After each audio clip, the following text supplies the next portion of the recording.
Hi, this is Nayeli Perez from the Career Center. I am an assistant director, and today we're going to go over quick tips on resumes and cover letters. So we're going to go over 5 of the most frequently asked questions by students regarding resumes and cover letters. So let's start with question 1. What are a resume and cover letter for? Okay, resumes are a document that you would need to apply to most of the jobs that you may apply to. It should be 1 page. It'll show qualifications such as your education and work experience and skills also, amongst other things.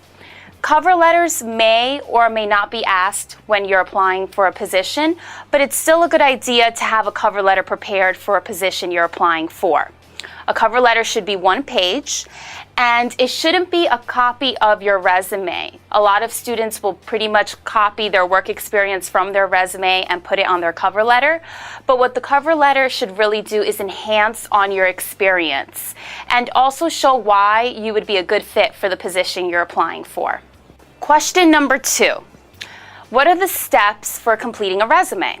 So a good way to remember the steps for a resume is to literally think of the word itself. Resume, R-E-S-U-M-E. So R, review. At the beginning of making up your resume, you should review and brainstorm on work experience that you've had, your educational background, your skills, maybe also some volunteer work you may have done, and other things. E could stand for emphasize. So depending on the industry that you're trying to get a job in, or part-time work, internship, etc., it's a good idea that your resume is tailored to that industry. For example, if you're looking for an accounting internship or job, you want to make sure that the relevant experience is towards the top and your additional experience is more towards the bottom of the resume. S, once you've brainstormed and figured out your format for your resume, you should actually start writing. Get on your computer and start typing up your resume. U, utilize the Career Center. That's what we're here for. Amongst the services that we provide, we critique resumes and cover letters as well. You can have your resume critiqued by either making an appointment at the Career Center, or you can stop by during our quick questions that we have throughout the semesters and also in the summer. M could stand for multiple formats. Depending on the industry that you're applying to, you may have different versions of your resume. For example, if you're involved in drama or theater, but you also need an administrative resume, you may have 2 versions. One for your theater experience and another for administrative work that you may want to apply to.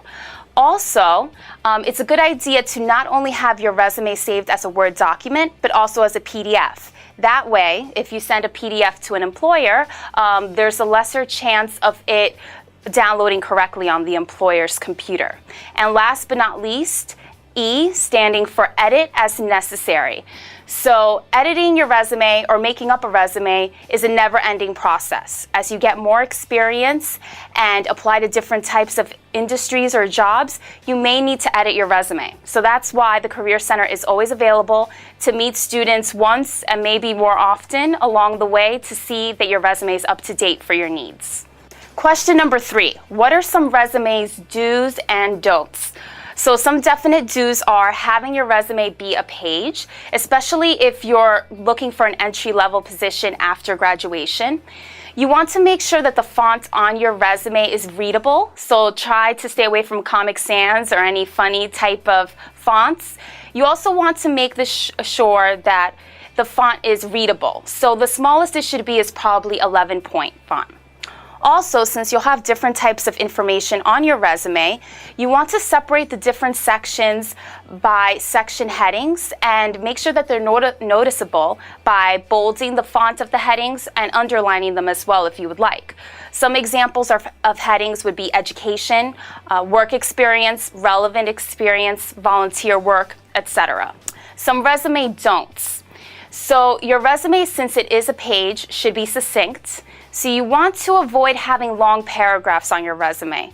Also, so your resume is easier to read and more direct, you should also try to stay away from first person type of wordings, especially I.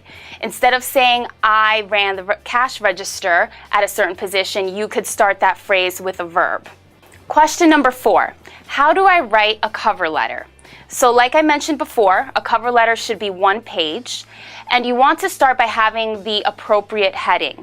If you ever need any information regarding cover letters and resumes as well, you can always get a career planning handbook at the Career Center.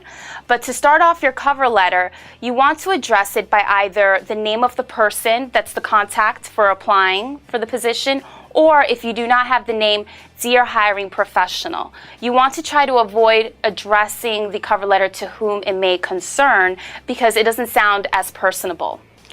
Also, the cover letter should be about 3 to 4 paragraphs. In the first paragraph, you want to introduce yourself, how you found about the position, and quickly explain why you feel you would be a good fit. In the middle paragraphs, that is where you sell yourself. You would elaborate on your experience and how it matches the qualifications of the job you're applying to. So that could be 1 paragraph, it could be 2 if you would like. A good tip that I like to give my students is to look at the job posting, see what qualifications they're looking for in the bullet points, and pick 1 or 2, and for each paragraph expand on how you may have shown that qualification in either volunteer work, an internship, or other types of work experience. Then to wrap up the cover letter, you want to have your last paragraph, which would restate your interest, mention what phone number and or email you can be reached at, and to thank the reader for their time. And then of course, you want to enter it with a sincerely or something of that like and your name. And last but not least, an important question, how can the Career Center help me? All right, so one of the main things that we do, or the most frequent things that we help with, are resumes and cover letters. You can stop by the Career Center once you've made an appointment, or through our quick question hours, and have your cover letter and or resume reviewed. We can help with, for example, for the resumes, editing the resume, seeing how the resume can be further tailored to the industry you're applying to, and also discussing ways in which you can build up your resume through relevant experience. For cover letters, you and a career counselor can go over how best to edit the cover letter and how to make sure that the cover letter is tailored to the position you're applying for and also goes along with your resume. So those are the 5 frequently asked questions regarding resumes and cover letters. Thanks for listening in.